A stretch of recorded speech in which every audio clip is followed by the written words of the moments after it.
Assalamualaikum warahmatullahi wabarakatuh. Nah, kami sekarang sudah berada di kampus Universitas Negeri Padang. Saya Nurul Rizkaya Manawawi dengan NIM 2411162024. Saya Muhammad Nuzul dengan NIM 2411163006. Kita ngapain di sini, Bang? Kali ini kita akan mewawancara mahasiswa di Universitas Negeri Padang.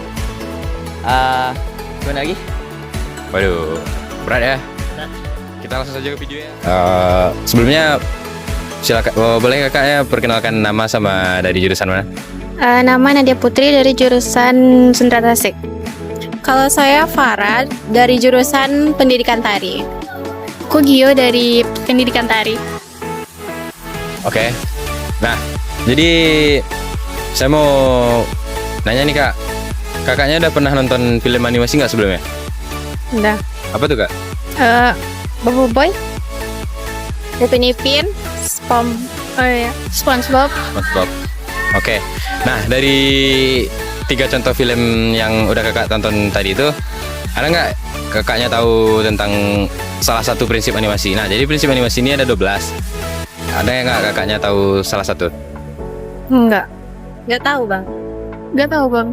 Apa tuh bang prinsipnya bang? Apa prinsipnya tuh bang? Oke. Jadi prinsip animasi itu ada 12 kak. Yang pertama tuh ada squash and stretch.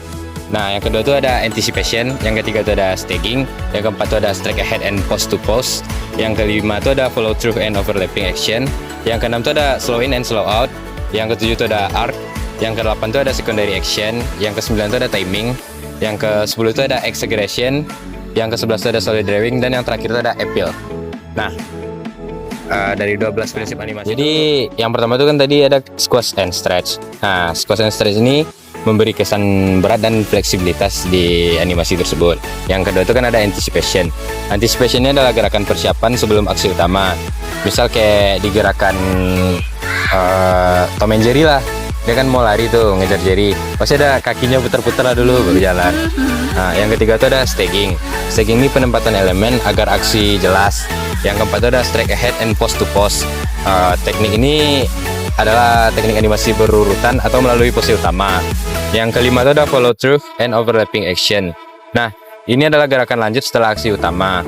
Yang keenam itu ada slow in and slow out, gerakan mulai dan berhenti perlahan. Yang ketujuh itu ada arc, gerakan alami dalam lintasan melengkung. Yang kedelapan itu ada secondary action, aksi tambahan mendukung aksi utama. Yang ke-9 itu ada timing, mengatur ritme dan kecepatan gerakan dari karakter tersebut. Nah, yang ke-10 itu ada exaggeration, melebih-lebihkan untuk daya tariknya. Yang ke-11 itu ada solid drawing, gambar dengan bentuk dan perspektif realistis. Yang ke-12 itu ada appeal, ya, karakter yang menarik dan mudah dikenali. Jadi karakternya itu dibikin kayak beda lah dari karakter-karakter yang lainnya supaya dia tuh lebih menarik. Nah, dari 12 ini ada pertanyaan nggak? Enggak. Enggak ada. Boleh dikasih contoh nggak bang? Misal yang pertama tuh apa contohnya? Misal di film Upin Ipin apa contohnya gitu? Oh, boleh. Contoh-contoh yang kakak minta tadi itu udah ada tuh saya bikin di channel YouTube saya. Namanya itu 12 prinsip animasi, 2 video. Nah, bisa kakak tonton di sini. Oke. Terima kasih ya kak, maaf ganggu waktunya. Ya. Misi kak, Ya. kalau boleh tahu namanya siapa kak? Nama saya Rara bang. Kalau kakak? Nama saya Marati Saleha. Kalau kakak? Tata. Baiklah, bersama kakak Rara. Kakak tahu animasi nggak? Tahu. Kakak? Tahu. Kalau kakak? Tahu. Kalau kakak tahu film animasi apa aja yang kakak ketahui? Upin Ipin. Apa lagi? Bobo Boy. Kalau kakak? SpongeBob. Kalau kakak?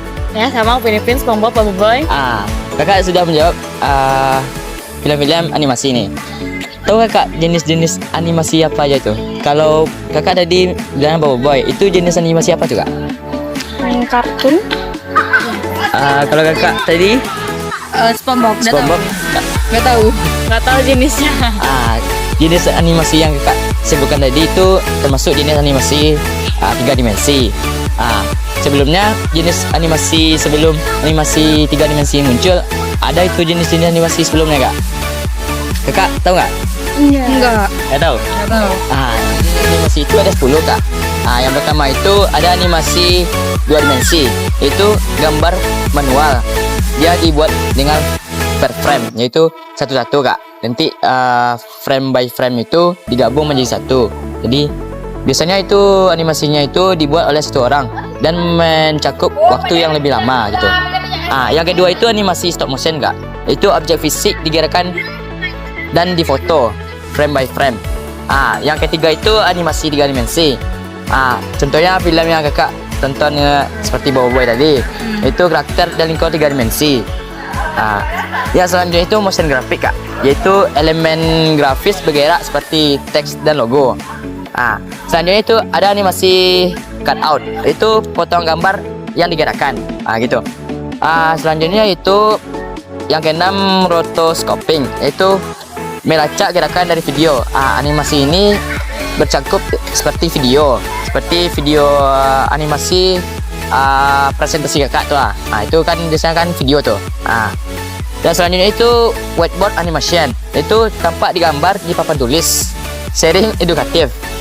Selanjutnya itu frame by frame, yang mencakup pada animasi yang pertama tadi. Frame-nya itu digabung satu-satu gitu, secara berurutan menjadi sebuah animasi yang bergerak. Misalnya gambarnya itu berdiri, nanti dia gambarnya itu seolah-olah kita membuatnya membungkuk itu kan ada prosesnya tuh. Itu yang selanjutnya itu animasi eksperimental, itu ini adalah AR dan VR animation.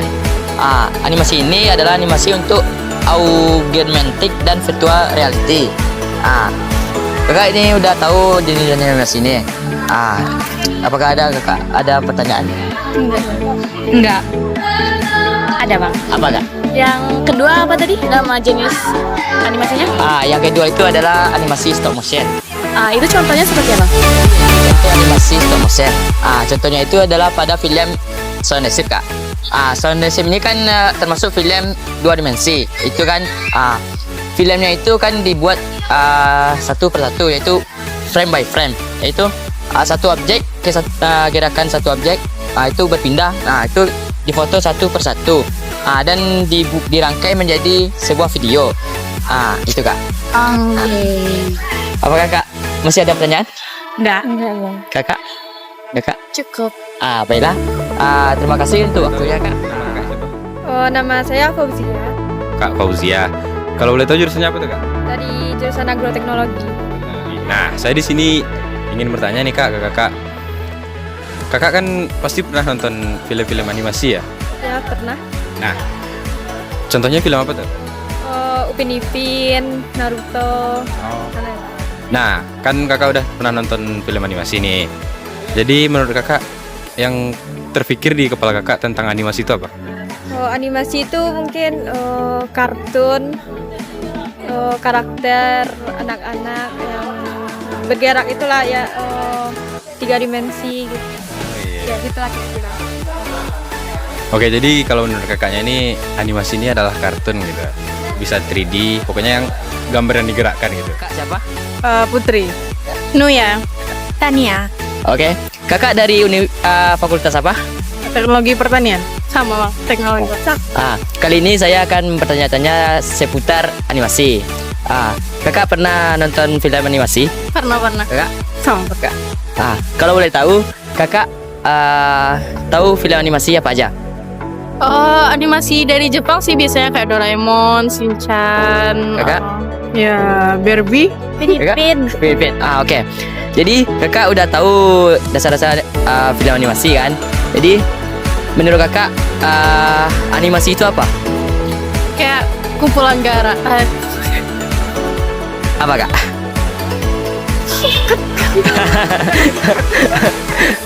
Lanjut ya kak, lanjut. Kakak tahu apa itu animasi? Mungkin gambar yang bergerak. Gambar ya?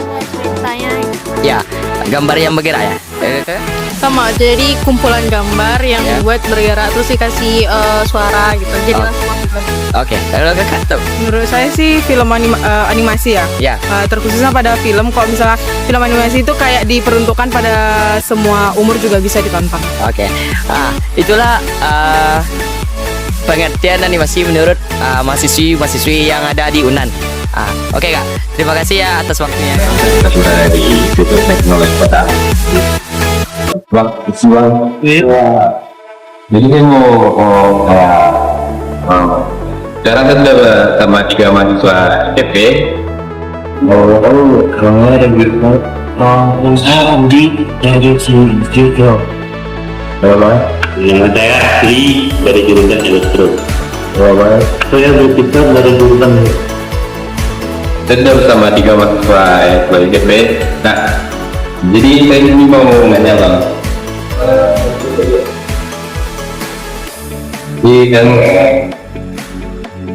Film animasi yang pernah abang tonton tuh apa aja tuh bang? Kalau animasi kayak mana ya? Itu contoh animasi itu kayak mana aja? Kan ada nih bang, kita tuh nonton lewat televisi atau handphone, misal kayak anime atau mungkin kartun. Oh, kalau anime yang abang tonton kemarin baru nih, yang Attack on Titan termasuk ya? Masuk bang? Attack on Titan. Kalau abang ya? Demon Slayer.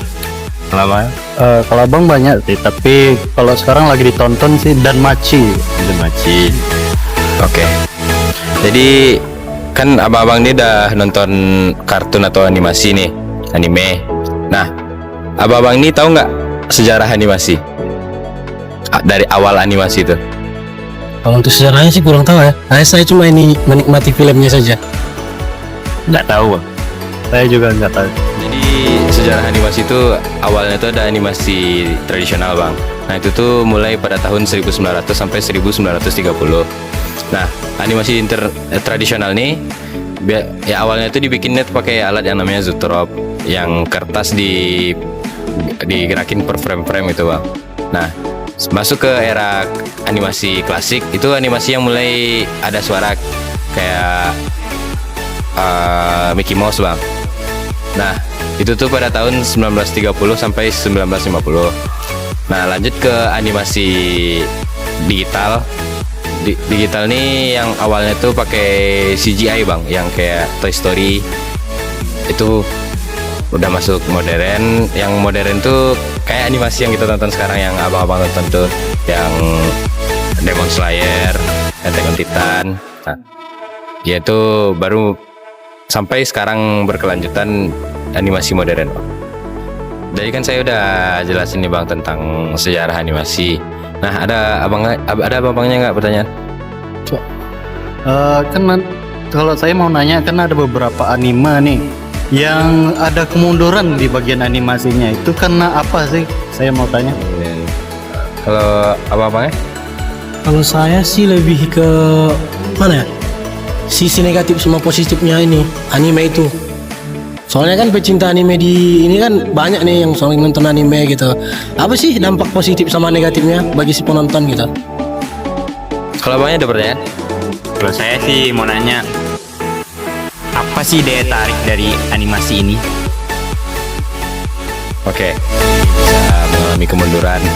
Nah kemundurannya itu gara-gara apa tuh bang? Misal kayak kualitas produksinya, misal kayak deadline-nya yang ketat, anggaran terbatas, atau overwork pada staff. Nah bisa juga itu karena perubahan tim, sutradaranya berubah, penulis ceritanya berubah, atau studio baru. Misal kayak contoh yang abang nonton nih bang, Attack on Titan. Sebelumnya kan beda studio sama yang sekarang nih bang, jadi kan agak berubah gitu kan. Nah itu bisa juga karena adaptasi yang buruk, misal menyimpang dari sumber asli atau terlalu banyak filter. Nah yang paling membuat kita ngerasa itu buruk tuh ekspektasi penonton yang terlalu tinggi. Mungkin itu sih bang penyebab kenapa kita ngerasa anime ini mengalami penurunan gitu, mengalami kemunduran. Iya, makasih. Kalau pertanyaan abang tadi tentang sisi positif sama negatif ya bang. Kalau untuk sisi positif animasi itu bisa mengedukasi bang. banyak animasi mengajarkan nilai moral, sains, dan bahasa. Yang kedua tuh kreativitas, menginspirasi imajinasi dan ide baru. Yang ketiga tuh hiburan, membantu relaksasi dan mengurangi stres penontonnya. Yang keempat tuh pelajaran sosial, mengajarkan empati, kerja sama dan cara menghadapi konflik. Yang kelima tuh kebersamaan. Biasanya kita kan kalau nonton animasi ini kadang bersama, jadi itu menambah kebersamaan antara kita dengan teman. Yang bagian sisi negatifnya tuh kadang konten tidak sesuai. Ada animasi dengan tema dewasa yang ditonton oleh anak-anak. Yang kedua tuh bisa membuat kecanduan. Terlalu banyak menonton akan mengurangi produktivitas penontonnya. Yang ketiga tuh kadang animasi ini memiliki pesan negatif. Beberapa animasi mengandung stereotip atau nilai buruk. Yang keempat tuh mengganggu kesehatan, Bang. Terlalu berlebihan menonton animasi ini bisa membuat kita tuh bergadang. Jadi mengganggu jam tidur, pola makan, dan ujung-ujungnya membuat kita sakit. Yang kelima tuh fantasi berlebihan. Sulit membedakan antara realitas dan realita kita saat ini dengan animasi itu, Bang. Film yang kita tonton itu. Mungkin itu sisi positif dan negatif animasi yang saya tahu. Terima kasih, saya paham. Kalau daya tarik animasi itu, yang pertama tuh visual kreatifnya tuh yang cocok untuk semua genre dan tema. Yang kedua tuh ceritanya fleksibel, cocok untuk semua. Ceritanya itu membuat kita kecanduan gitu, pengen nonton. Kadang sesuai ekspektasi atau enggaknya itu kan kembali ke pelakunya. Nah, daya tarik yang universal itu dinikmati semua umur dan budaya. Yang yang paling penting tuh, poin paling utama itu kan ekspresif, menyampaikan pesan secara visual dan emosional. Nah, yang terakhir tuh sama kayak yang tadi, mengedukasi dan memberi hiburan gitu. Mungkin itu sih daya tarik animasi yang membuat orang ingin lah atau sangat tertarik untuk menonton film-film yang dibikin animasi itu. Baik, terima kasih atas jawabannya. Ya, Pak. Mungkin sekian wawancara saya dengan mahasiswa-mahasiswa ITP. Terima kasih dan mohon maaf juga, Bang, kalau saya ada kata salah dan mengganggu waktu abang-abangnya. Ya, Bang, terima kasih, Bang.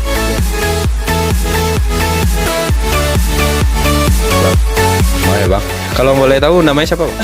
Saya Abdurrahman Ghafari, Bang. Dari kampus dan jurusan mana tuh, Bang? Saya berasal dari kampus Politeknik Negeri Padang, jurusan Teknik Elektro. Oh, Teknik Elektro, sama ya, sama saya, bukan jurusannya, kampusnya. Kalau Abang ya? Baik, perkenalkan, nama saya Danu Muhammad Aziz. Saya berasal dari Padang, jurusan kampus STIA Adabiah, jurusan Administrasi Negara. Nah, kalau Abang ya? Kalau saya Farizul Huda, Bang.